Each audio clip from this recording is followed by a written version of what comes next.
Movie start होती है और हमारा फर्स्ट कैरेक्टर वॉन हमें दिखता है। वॉन जो होता है ये एक ड्रग डीलर होता है। इसके नीचे बहुत सारे आदमी काम करते हैं। इसके जो ड्रग्स होते हैं यही डिस्ट्रीब्यूट करते हैं। वॉन एक जगह आया है ये हमें दिखता है और इसका जो ड्रग डीलर होता है इससे पता वगैरह पूछता है क्या चल रहा है, ये सब उससे पूछता है। जब इसको पता चल जाता है कि बिजनेस वगैरह किस तरह से चल रहा है, इसके बाद वो वहां से चला जाता है। नेक्स्ट सीन में हम देखते हैं कि एक छोटे से लड़के के पीछे बहुत सारे लड़के भाग रहे हैं। इसे ये सब मारने वाले होते हैं तो ये बहुत जोर से भाग रहा होता है। ये हमारा मेन कैरेक्टर है और इसका नाम है शायरॉन। इसे सब लिटिल बुलाते हैं। ये भाग भाग कर एक सुनसान बिल्डिंग में आ जाता है। वह वो छुप जाता है। जो जवान था इसका काम हो चुका है तो वो डायरेक्टली इस बिल्डिंग में आ जाता है। ये जो बिल्डिंग होती है यहाँ बहुत सारे लोग ड्रग्स करते हैं। ये हमेशा इस बिल्डिंग को चेक करता रहता है क्योंकि ये ड्रग्स सेल करता है और इसे ज्यादा कुछ ट्रबल नहीं चाहिए। ये जब अंदर आता है तो लिटिल को देखता है। लिटिल बहुत ही डरा हुआ होता है। वो कहता है कि मुझसे डरने की कोई भी जरूरत नहीं है, मैं यहाँ से जा रहा हूँ। उसे वो बाहर आने के लिए बोल रहा होता है। यहाँ वो नहीं रुक सकता, ये सब उसे कहता है। लिटिल बहुत ही डरा हुआ होता है और वो बाहर नहीं आ रहा होता। तो वो कहता है कि यहाँ से मैं अब रेस्टोरेंट में जाने वाला हूँ, तुम मेरे साथ आ सकते हो, हम दोनों लंच कर सकते हैं। लिटिल फिर मान जाता है और ये दोनों रेस्टोरेंट में आ जाते हैं। इसे बहुत सारा खाना देता है और फिर पूछता है कि तुम कहाँ रहते हो, मुझे तुम्हारे घर तुम्हें छोड़ना पड़ेगा, मैं तुम्हें ऐसे मेरे बिल्डिंग्स में नहीं छुपने दे सकता। वहां लिटिल से बुलवाने के लिए उसका जो खाना होता है ये प्लेट छीन लेता है। लिटिल अब और भी शट डाउन हो जाता है। फिर वो बोलता है कि मैं तुम्हें ऐसे नहीं करने वाला। उसका खाना उसे वापस दे देता है। उसे कहता है कि जितना टाइम तुम्हें लेना है तुम ले सकते हो। वहां लिटिल को फिर अपने गर्लफ्रेंड के पास लेकर आता है। वो कहता है कि तुमसे कुछ ना कुछ तो बुलवा ही लेगी। वहां की गर्लफ्रेंड का नाम टेरेसा होता है। टेरेसा लिटिल के पास बैठती है। जब रात हो जाती है तो उसे डिनर देती है। टेरेसा जब उसे पूछती है तभी ये कुछ भी बोल नहीं रहा। वो कहती है कि पहले तुम सब कुछ खा पी लो, उसके बाद हम बात करेंगे। वहान कहता है कि ये वो सही से करता है पर कुछ बोलता भी नहीं। टेरेसा कहती है कि तुम्हें कोई भी फोर्स नहीं करने वाला बोलने के लिए। लिटिल कहता है कि मेरा नाम शायरॉन है पर मुझे सब लिटिल बुलाते हैं। वो कहती है मैं तुम्हें तुम्हारे नाम से ही बुलाऊंगी। ये फिर थोड़ी थोड़ी बातें करता है और कहता है कि वो कहाँ रहता है। यह भी घर जाने के लिए रेडी नहीं होता। तो टेरेसा बोलती है कि आज रात तक तुम यहाँ रह सकते हो, कल सुबह वहान उसे छोड़कर आएगा। नेक्स्ट दिन वॉन लिटिल को उसके घर छोड़ने आता है। उसकी मदर होती है इसके लिए बहुत ही वरीड होती है। वो लिटिल को कहती है तुम्हें घर आना था, तुम कहाँ चले गए थे। वॉन को देखकर यह बहुत ही परेशान होती है। वॉन कहता है कि उसने इसे कहाँ पाया था। वॉन अब यहाँ से जाने वाला होता है तो लिटिल से हाई फाइव लेना चाहता है। लिटिल की जो मदर होती है ये उसे नहीं करने देती। लिटिल को अंदर लेकर जाती है। लिटिल को अंदर लेकर उसकी मदर उसे बहुत डांटती है। लिटिल जब टीवी लगाने लग जाता है तो उसे कहती है अब तो मैं टीवी में लगाने नहीं दूंगी। उसे बुक पढ़ने के लिए बोलती है। नेक्स्ट सीन में हमें दिखता है कि लिटिल अपने फ्रेंड्स के साथ खेल रहा होता है। ये फुटबॉल खेल रहे होते हैं। जो सब लड़के होते हैं बहुत ही स्ट्रांग होते हैं। शायरॉन इनसे कीप अप नहीं कर पाता। थोड़ी देर बाद यहाँ से निकल पड़ता है। उसके पीछे पीछे उसका एक फ्रेंड होता है केविन, वो आने लग जाता है। वो कहता है कि मुझे भी अब इतना इंटरेस्ट नहीं इनके साथ खेलने में। ये दोनों फिर बात करने लग जाते हैं। केविन कहता है कि तुम बहुत ही सॉफ्ट हो, ऐसा होने लगता है, तुम्हें कभी कभी उन्हें दिखाना चाहिए कि तुम सॉफ्ट नहीं हो। लिटिल भी इसके लिए एग्री करता है। केविन फिर उसे धक्का देता है। वो कहता है कि मुझे दिखाओ कि तुम सॉफ्ट नहीं हो। ये दोनों फिर एक दूसरे के साथ लड़ने लग जाते हैं और ये जब खत्म हो जाता है तब केविन उसे कहता है कि इसी तरह से तुम्हें अब उनसे भी फाइट करना है। केविन एक अच्छा फ्रेंड होता है। वर्ल्ड में कैसे उसे रहना है ये उसे यहाँ सिखाता है। नेक्स्ट दिन हमें दिखता है कि वॉन के पास फिर से लिटिल आ चुका है। वॉन फिर उसे बीच पर लेकर जाता है। ये दोनों जब पानी में जाते हैं तब उसे तैरना कैसे है ये सिखाता है। ये हो जाने के बाद वो बीच के सैंड पर बैठते हैं। वॉन अपने बचपन की स्टोरी सुनाता है। वो कहता है कि एक दिन हम ब्लॉक पे खेल रहे थे, दौड़ रहे थे, तभी एक ओल्ड लेडी मुझे मिली थी। ये रात थी तब उसने मुझे कहा था जब ब्लैक लोग रात में घूमते हैं, मूनलाइट उन पर पड़ता है तो ब्लू चमकते हैं। वो मुझे तब से ब्लू बुलाने लग गई थी। लिटिल उसे पूछता है कि क्या तुम्हारा नाम ब्लू है। वॉन कहता है कि नहीं, मेरा नाम ब्लू नहीं है। तुम किसी और को डिसाइड नहीं करने दे सकते कि तुम क्या बनने वाले हो, तुम क्या हो, तुम क्या करने वाले हो, ये कभी ना कभी तुम्हें ही डिसाइड करना पड़ता है। रात में वॉन लिटिल को छोड़ने के लिए आता है। उसे थोड़ी सी पॉकेट मनी भी दे देता है। लिटिल की मदर वॉन के मुंह पर ही दरवाजा बंद कर लेती है। लिटिल की मदर के साथ और एक आदमी आज आया हुआ होता है। लिटिल के साथ उसके जो फ्रेंड होते हैं ये हमेशा उस पर पिक करते रहते हैं, उसे कभी भी चैन से नहीं रहने देते। नेक्स्ट सीन में रात दिखाई गई है और वॉन स्ट्रीट पर होता है। स्ट्रीट पर अपना जो डीलर होता है उसके साथ खड़ा हुआ होता है। तो अपने डीलर को कह रहा होता है कि किसी को भी यहाँ स्मोक करने मत देना। वो जो सेल करते हैं ये कभी भी उसका धुआं यहाँ से निकल रहा है ये किसी को पता नहीं चलना चाहिए। थोड़ी देर बाद जब वो देखता है तो एक गाड़ी से स्मोक आ रहा होता है। अपने डीलर को डांटता है और वह इस सिचुएशन को हैंडल करने के लिए चला जाता है। इस गाड़ी में जब वो देखता है तो लिटिल की मदर और जो आदमी पहले हमें दिखाया गया था ये वहाँ बैठे हुए हैं। और ये दोनों स्मोक कर रहे हैं। वान इन दोनों को डांटता है और फिर लिटल की मदर इस पर चिढ़ जाती है। उसे पता होता है कि लिटल हमेशा उसके पास आ जाता है। चिढ़कर उससे कहती है, क्या तुम उसे बड़ा करने वाले हो? वान कहता है कि मैं नहीं तो क्या तुम करोगे? यानी कि वो ड्रग्स वगैरह करती है तो अच्छी मदर नहीं है, ऐसा उसे कहता है। लिटल की मदर कहती है, तुम भी ड्रग डीलर हो, तुम भी उसे बड़ा नहीं कर सकते। क्या तुम उसे बताओगे कि लड़के उसे क्यों चिढ़ाते हैं? लिटल गे होता है, इसलिए उसे सब बहुत ही ट्रबल देते हैं। लिटल अभी छोटा है, इसलिए उसे पता नहीं है। इसे किसी ना किसी को तो बताना पड़ेगा, इसलिए उसे पूछ रही होती है। ये उसे जता रही होती है, ये सब बताना वान की रिस्पॉन्सिबिलिटी नहीं है। लिटल की मदर ड्रग्स करती है, बैड कंपनी में रहती है, इसीलिए वान के पास वो हमेशा आता रहता है। एक दिन सुबह भी वो ऐसे ही आया हुआ होता है। वो टेबल पर साइड पर बैठा हुआ होता है। वान उससे कहता है कि तुम्हें सेंटर में बैठना चाहिए, इससे तुम सब लोगों को देख सकते हो। लिटल बैठकर उससे कहता है कि मेरे मदर को मैं हेट करता हूँ। वान कहता है कि मैं भी मेरी मदर को हेट करता था, पर जैसे तुम बड़े हो गए तब तुम्हें पता चलेगा कि ये बहुत ही गलत था। मैं अब उसे बहुत ही ज्यादा मिस करता हूँ। लिटल वान से क्वेश्चन पूछता है। वो कहता है कि सब लोग मुझे फैगेट बुलाते हैं, इसका क्या मतलब होता है? वान कहता है कि गे लोगों को बुरा फील कराने के लिए कुछ लोग एक वर्ड यूज करते हैं। लिटल पूछता है कि क्या मैं गे हूँ? तो वो कहता है कि तुम्हें फिगर आउट करना पड़ेगा, ये कोई तुम्हें नहीं बता सकता। टेरेसा बोलती है कि तुम्हें ये लोग बोलते हैं ये सही नहीं है, ये तुम्हें ये नहीं बुला सकते। फिर वान से पूछता है कि क्या तुम ड्रग्स सेल करते हो? वान बोलता है कि हाँ, मैं ड्रग्स सेल करता हूँ। लिटल की मदर ये बाय करती है, ड्रग्स करती है, ये सुनकर वो वहाँ से उठकर चला जाता है। इस मूवी में हमें लिटल के अलग अलग टाइम पीरियड दिखाए जाएंगे। जो फर्स्ट टाइम पीरियड था उसका नाम इन्होंने लिटल रखा था। अब जो नेक्स्ट टाइम पीरियड आता है इसमें लिटल टीनेज में है, तो स्कूल में वगैरह है, और इस पीरियड का नाम उन्होंने शायरॉन रखा है। यानी कि लिटल से शायरॉन तक इसकी ट्रांजिशन जो है ये हमें अब दिखाई जाएगी। ये टाइम पीरियड स्टार्ट होता है और हमें दिखता है कि लिटल को जिस तरह से बच्चे बचपन में चिढ़ाते थे अभी भी वैसे ही चिढ़ा रहे हैं। क्लासरूम में उसे कुछ बच्चे चिढ़ा रहे होते हैं और वो कुछ बोल देता है, इसी वजह से वो डिटेंशन में आ जाता है। उसके बचपन का फ्रेंड केविन भी हमें दिखता है, ये भी डिटेंशन में होता है। जब लिटल उससे पूछता है कि वो क्यों डिटेंशन में है, तो केविन उसे कहता है कि मैं एक लड़की के साथ इंटीमेट हो चुका था और इस स्कूल में होता है, तो इसलिए एक प्रोफेसर इसे पकड़ लेता है।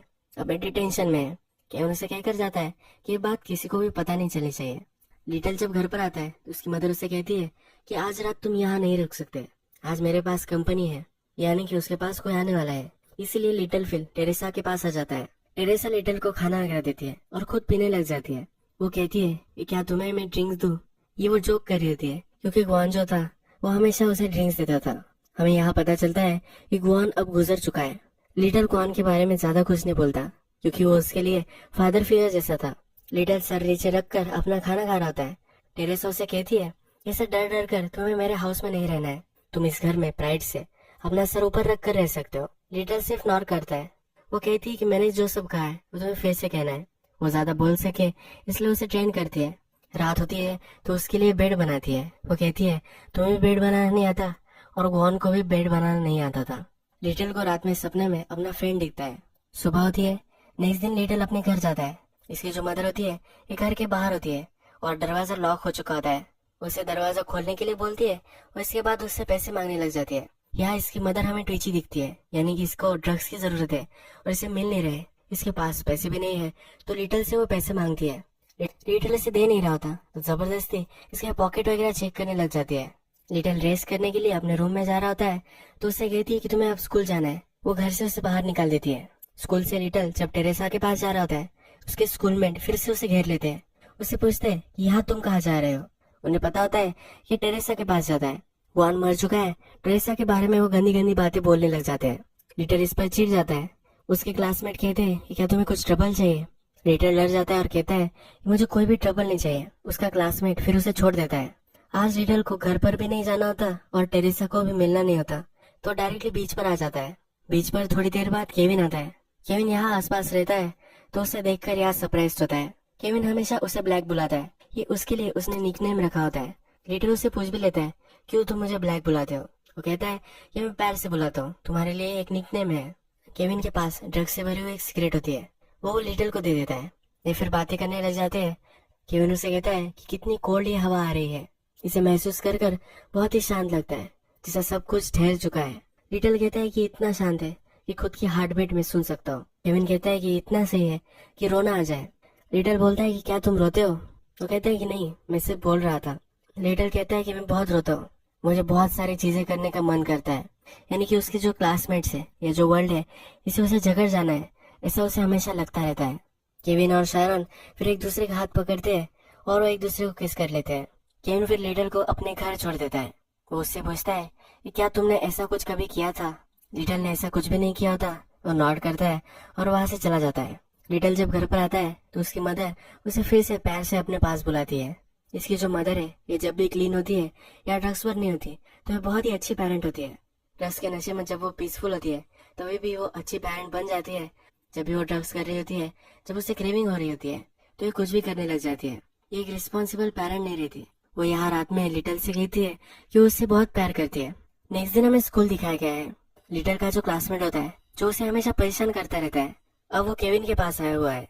ये क्लासमेट केविन को कहता है क्या तुम्हें याद है जब हम छोटे थे तो एक गेम खेला करते थे। यह जो गेम होता है इसमें ये किसी और के पास पॉइंट करेगा। केविन जो है इसे जाकर उसे मारना पड़ेगा। अगर कोई ब्लेम आया तो ये केविन पर नहीं आएगा, ये क्लासमेट पर ही आएगा। ये क्लासमेट फिर केविन से कहता है हमें फिर से करना चाहिए। इस बार का जो टारगेट होता है ये लिटल होता है, यानी कि अब केविन को लिटल को मारना पड़ेगा। जब स्कूल खत्म होती है तब लिटल के सब क्लासमेट उसे घेर लेते हैं। केविन को उसे मारने के लिए बोलते हैं। केविन उसे एक पंच करता है और कहता है कि तुम नीचे ही झुक कर रहो। केविन उसे मार रहा है तो लिटल को बहुत ही बुरा लगता है और वो नहीं मानता। वो फिर से उठ जाता है। केविन फिर उसे बहुत मारता है। थोड़ी देर में स्कूल की अथॉरिटीज वहां आ जाती है। अब नेक्स्ट सीन में हमें लिटल एक काउंसलर से बात करता हुआ दिखता है। ये काउंसलर उसे कह रही होती है कि जिसने भी तुम्हारे साथ ये किया है इसका नाम तुम्हें बताना पड़ेगा। तुम जिस सब से गुजर रहे हो ये मैं समझ सकती हूँ। लिटल कहता है तो कुछ भी नहीं पता कि मैं क्या महसूस कर रहा हूँ। लिटल केविन पर रैट नहीं करना चाहता। लिटल किसी का भी नाम नहीं बताता और वहां से चला जाता है। नेक्स्ट दिन जब वो क्लासरूम में आता है तो एक कुर्सी लेता है और जिसने ये सब केविन को करवाने के लिए बोला था उस पर एक कुर्सी डाल देता है। ये लड़का बहुत ही ज्यादा इंजर्ड हो जाता है। पुलिस को कॉल कर दिया जाता है और ये जेल में चला जाता है। इसके लाइफ का टाइम पीरियड खत्म हो जाता है। पहला जो टाइम पीरियड था उसे लिटल बुलाया गया था और इस टाइम पीरियड को शायरन बुलाया गया था। अब लिटल की शायरन में ट्रांजिशन हो चुकी है। इसमें करेज आ चुका है और अब ये जेल में जा चुका है। अब जो नेक्स्ट टाइम पीरियड हमें दिखाया जाता है इसमें लिटल अब बड़ा हो चुका है। ये फुली ग्रोन मैन बन चुका है। अब ये शायरन बन चुका है तो हम इसे शायरन ही पुकारेंगे। इस टाइम पीरियड का नाम उन्होंने ब्लैक रखा है। इसका जो सिग्निफिकेंस है ये मूवी के लास्ट में मैं आपको बताऊंगा। जब हम इस बार शायरन को देखते हैं ये बॉडी बिल्डर बन चुका है। ये सही तरीके से रिच भी हो चुका है। इसके पास अपार्टमेंट, एक अच्छी गाड़ी, ये सब कुछ है। वहाँ जिस तरह से ड्रग डीलर था उसी तरह से ये भी ड्रग डीलर बन चुका है। ये किसी और शहर में रहता है।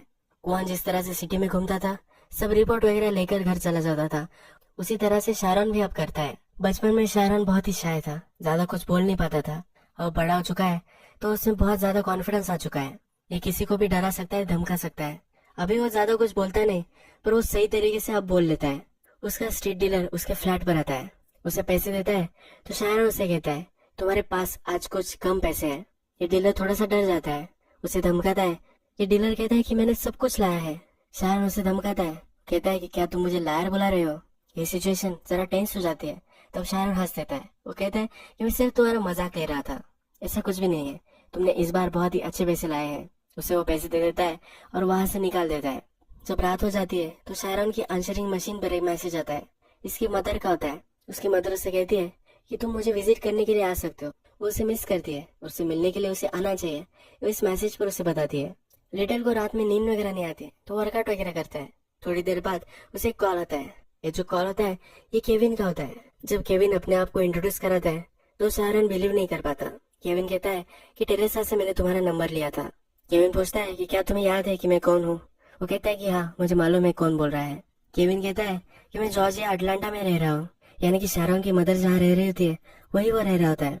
केविन उसे सॉरी कहता है। वो कहता है कि जो सब हुआ इसके लिए मुझे बहुत ही बुरा फील होता है, ये सब होना नहीं चाहिए था। केविन अब शेफ बन चुका होता है। इसने भी कुछ गलत रास्ते चुने थे और इसकी वजह से वो जेल में जा चुका था। जेल से वापस आने के बाद इन्हें प्रोबेशन करना पड़ता है। इसे एक स्टडी जॉब चाहिए, इसलिए कुक बन चुका है। वो शायरन को कहता है कि कभी तुम यहाँ आए तो मैं तुम्हारे लिए कुक करूंगा। शायरन फिगर आउट नहीं कर पाता कि इसने इसको क्यों कॉल किया है। केविन उसे कहता है कि रेस्टोरेंट में एक आदमी आया था, उसने एक गाना चलाया था, इसके बाद तुम्हारी याद मुझे आ गई, इसलिए उसने कॉल उसे किया होता है। यही ये कॉल खत्म हो जाता है और हमें शायरन अब ड्राइव कर रहा है ये हमें दिखता है। वो अटलांटा में आ रहा है। पहले वो अपनी मदर से मिलने जाता है। शायरन को रात में बुरे सपने आते हैं, ये उसकी मदर को पता है। उसकी मदर उससे कहती है किसी से तुम इसके बारे में बात कर सकते हो, प्रोफेशनल से बात कर सकते हो। शारोन इस पर कुछ भी नहीं बोलता। शारोन की मदर जो होती है अब ओल्ड एज फैसिलिटी में होती है, अब एक क्लीन हो चुकी है, ड्रग्स वगैरह कुछ भी नहीं करती। इसे पता है कि शारोन क्या काम करता है, या फिर उसे एडवाइस करती है। वो कहती है कि मैं बुरी थी, मैं जो सब काम किए हैं ये बहुत ही गलत किए हैं, पर तुम्हें भी ये करना पड़ेगा, ऐसा कुछ भी नहीं है, तुम अपनी लाइफ सही से कर सकते हो, तुम्हारे पास चांस है कि तुम सही रास्ते पर चल सकते हो। शारोन फिर वहां से जाने लग जाता है, उसे बैठने के लिए बोलती है। वो कहती है कि तुम्हें पता है कि मैं तुमसे बहुत प्यार करती हूँ, तुम्हारा सब कुछ अच्छा हो यही मैं चाहती हूँ। ये उसे सॉरी बोलती है और ये दोनों रोने लग जाते हैं। शारोन फिर केविन जहाँ काम करता है वहाँ आता है। केविन उससे पहले पहचान ही नहीं पाता। उससे पूछता है कि तुम कैसे आ गए। शारोन कहता है तुमने मुझे कहा था कि तुम मेरे लिए कुक करोगे, इसलिए मैं आया हूँ। केविन कहता है कि तुम्हें देखकर लगता नहीं कि तुम्हें खाने पीने की कुछ कमी है, और वो कहता है कि मैंने बोला था, इसलिए अब उसके लिए वो कुक करने लग जाता है। केविन उसके लिए डिशेस वगैरह लेकर आता है और उसके पास वाइन भी होती है, यह भी वो पोर करता है। शारोन बोल रहा होता है कि मैं पीता नहीं, क्योंकि वो इसे टेस्ट नहीं कर पाता। इसके बाद शारोन बिना टेस्ट किए इसे पी लेता है। केविन ने शारोन के लिए जो डिनर बनाया होता है शारोन को बहुत ही अच्छा लगता है। ये केविन नोटिस करता है। केविन अब रेस्टोरेंट चला रहा होता है तो उसे कुछ काम होता है, तो यहाँ काम करने लग जाता है। अपना काम खत्म होने के बाद वो फिर से केविन के पास आता है। केविन अपना वॉलेट निकालता है, उसका जो सन होता है ये शारोन को दिखाता है। उसे कहता है स्कूल में मेरी गर्लफ्रेंड हुआ करती थी। शारोन को पता होता है कि ये कौन थे। वो कहता है कि उसके साथ ही मैंने शादी कर ली थी, ये बहुत ही यंग थे तभी इससे बच्चा हो चुका था। अब उसके और उसकी वाइफ का डिवोर्स हो चुका है, ये भी शारोन को पता चलता है। ये शारोन से पूछता है इंसिडेंट के बाद इसने क्या किया है। शारोन से कहता है कि जेल में मैं जुए में चला गया था, वहाँ गैंगस्टर से उसकी मुलाकात हुई थी, उसके लिए इसने काम करना शुरू कर दिया, और जिस तरह से टाइम गुजरता गया इसे अच्छे से काम करता गया और एक बड़ा डीलर अब ये बन चुका है। केविन सरप्राइज होता है कि ये काम वो कर रहा है। शारोन कहता है कि जो है वो है। केविन ये मानने के लिए रेडी नहीं होता। वो कहता है कि तुम ऐसे नहीं हो, तुम ये नहीं कर सकते। शारोन केविन से पूछता है क्यों तुमने मुझे यहाँ बुलाया है। केविन उसे बोलता है मैंने तुम्हें बताया था, एक आदमी आया था, उसने गाना चलाया था, जिससे मुझे तुम्हारी याद आ गई। शारोन को इस पर बिलीव नहीं हो पाता। केविन फिर उठता है और एक गाना चलाता है। इस गाने में दो लवर एक दूसरे से जुदा हो गए थे, जब फिर से मिले हैं तो इसको बहुत ही अच्छा लग रहा है। ये इस गाने के बोल होते हैं। जब केविन की शिफ्ट खत्म हो जाती है तो शारोन और वो गाड़ी में केविन के घर पर आ जाते हैं। शारोन ने बहुत पी ली होती है तो इसलिए उसे ज्यादा डिजी महसूस होने लगता है। केविन उसके लिए कॉफी बना रहा होता है। केविन उसे कहता है कि मैं तुम्हें समझ नहीं पा रहा, तुम बहुत ही अलग अब लग रहे हो। शारोन उसे कहता है कि हमेशा से मैं ऐसा ही था। केविन इस पर हंसता है और कहता है मुझे पता है कि तुम कैसे थे। केविन कहता है कि लास्ट टाइम जब मैं तुमसे मिला था, पर शारोन उसका सेंटेंस इंटरप्ट कर देता है। वो कहता है कि लास्ट टाइम जाने के बाद मैं अब फिर से रोज अप हुआ हूँ, मैं जैसा था वो गलत था, मैंने अब काम किया है और मैंने अपने लिए कुछ बना लिया है। मेरा जो पास था इससे मैं अब ऊपर उठ चुका हूँ। केविन कहता है कि ये भी सही है। शारोन केविन के बारे में पूछता है। केविन कहता है कि लोग हमेशा मुझे जो भी करने के लिए बोलते रहे वो मैं करता रहा, कभी मुझे जो फॉलो करना था, जो मुझे अच्छा लगता था, जो मुझे करना था, ये कभी मैं कर नहीं पाया। शारोन उसे पूछता है कि अब क्या। केविन कहता है कि अब तो मैं मेरे सन के लिए जीता हूँ। अपने सन से वो बहुत ही प्यार करता है और जो फैमिली उसे चाहिए थी वो फाइनली उसके पास है। अब जो भी सब वो करता है अपने सन के लिए करता है, इस फैमिली को सस्टेन करने के लिए करता है। शारोन फिर उसे कहता है कि तुम ही एक आदमी हो जिसने मुझे टच किया था। केविन फिर उसके पास जाता है और एक दूसरे को सहारा दे रहे हैं, यह हमें दिखता है। इस सीन के बाद हमें छोटा शारोन दिखाया गया है। इस सीन का अब हम मीनिंग देखेंगे। जैसे हम छोटे होते हैं तो हमारा जो भी स्ट्रगल होता है ये कंट्रोल के लिए होता है।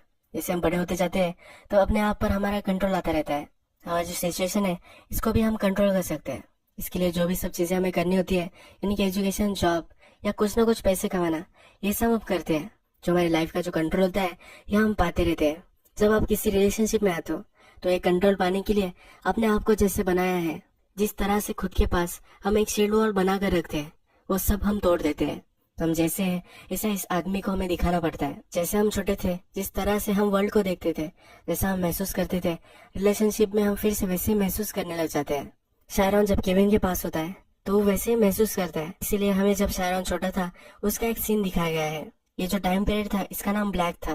केविन उसे ब्लैक बुलाता था। शारोन अब केविन का ब्लैक बन चुका है। शारोन बचपन में वीक था, उसे लोगों से कैसे डटकर सामना करना है ये कभी भी नहीं आता था। अब जो भी बड़ा हो चुका है तो अपने आप को इसने खड़ा कर लिया है। अभी वर्ल्ड का सामना कर पाता है पर फिर भी अकेला ही होता है। अब जब वो केविन से मिल चुका है अब वो अकेला नहीं है। जैसे शारोन है, केविन उसे वैसे ही जानता है। एक दूसरे का सहारा बन चुके हैं। इस लास्ट फ्रेम के साथ ये मूवी एंड होती है। ग्रोइंग अप पर ये बहुत ही ब्यूटीफुल मूवी थी। अगर आपको ये वीडियो अच्छा लगा होगा तो प्लीज इस वीडियो को लाइक कर दीजिएगा। बहुत सारी मूवीज लेकर आता रहता हूँ, तो इसीलिए इस चैनल को सब्सक्राइब करना भी कंसीडर कीजिए। बेल नोटिफिकेशन आइकन भी दबा दीजिए, यानी कि आपको सब वीडियोस मिलते रहे। हम फिर से मिलेंगे और एक अच्छी मूवी के साथ। तब तक के लिए थैंक यू, और आप अपने आप का ख्याल रखिए।